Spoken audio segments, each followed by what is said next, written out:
புருஷன் வந்து எத்தனை லட்சம் சம்பாதிச்சாலும் கோடி சம்பாதிச்சாலும் நம்ம கையில காசு இருக்கணும் சார். நம்ம சம்பாதிக்கணும்.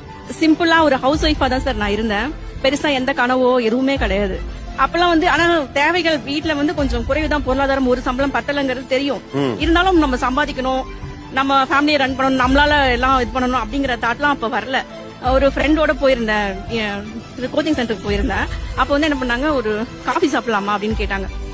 அப்ப வந்து என்னோட கழுத்துல வந்து வெறும் மஞ்சள் கயிறு தான் இருக்கும், சரிங்களா. அப்ப என்னோட அப்பியரன்ஸ் வந்து வேற மாதிரி இருக்கும்னு வச்சுக்கோங்களேன். ஆனா அது வந்து எனக்கு பெருசா தெரியல.